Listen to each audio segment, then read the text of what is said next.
जो बीजेपी है वो बीजेपी नहीं है, नाम बीजेपी है, पीछे में आरएसएस है। इसलिए हमने ये कहा कि आरएसएस जो है वो उसने अंग्रेजों की गुलामी की है आज़ादी के वक्त, और इनफॉर्मा भी था। तमाम बड़े बड़े लीडरों को, उलमा को इसने कत्ल करवाया, ब्रिटिश गवर्नमेंट के कमांडरों को, बड़े बड़े ब्रिटिश के जो ये है क्या कहते हैं, जो बड़े बड़े सिपहसालार थे फौजी, उनको जाके बताता फला जगह पर आपके खिलाफ तहरीक हो रही है, फला जगह पर ये हो रही है। सावरकर तो इसी में माहिर था। तो इस आरएसएस ने हिंदुस्तान को गुलाम बनाने की पूरी कोशिश की, लेकिन सब मिलकर, पंडित जी, भगत सिंह, गांधी जी, तो गांधी जी ज्यादा आगे थे, और भगत सिंह, और मुसलमान में तो सभी थे, अबुल कलाम आजाद, मौलाना शाह अब्दुल अजीज ने तो एकदम फतवा ही दे दिया जिहाद का। वो चला जिहाद जबरदस्त, और इतना चला कि आखिर में इस इंडिया कंपनी को भाग जाना पड़ा, एकदम बोरिया बिस्तरा। और उसने आखिरी वक्त तक मुसलमानों को परेशान किया, तो वो सब फिर तकसीम हो गया मुल्क। नहीं तो मुल्क तकसीम नहीं होता। आज किसी की हिम्मत नहीं जो मुल्क को आंख दिखा देता, ना पाकिस्तान होते ही नहीं तो फिर आंख क्या दिखाता। और चीन वो खामोश रहता।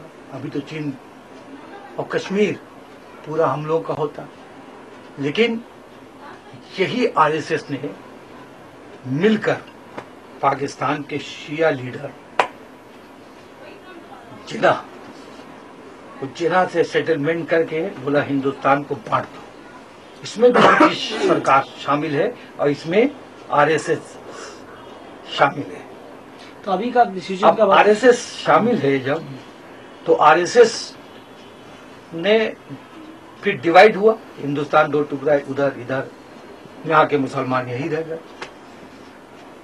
अब इनको तो हुकूमत मिली नहीं। इन्होंने क्या काम किया शुरू, राइट फसाद, गुजरात में मार काट, मुसलमानों को ज़बह करना या हिंदू को ज़बह करना, जो भी हो, कर करा के इन्होंने हुकूमत हासिल कर ली। गंदी गंदी बातें करना, मुसलमानों को मलीज कहना, मुसलमानों को गाली देना, कर करा के अभी तो ये आ गए।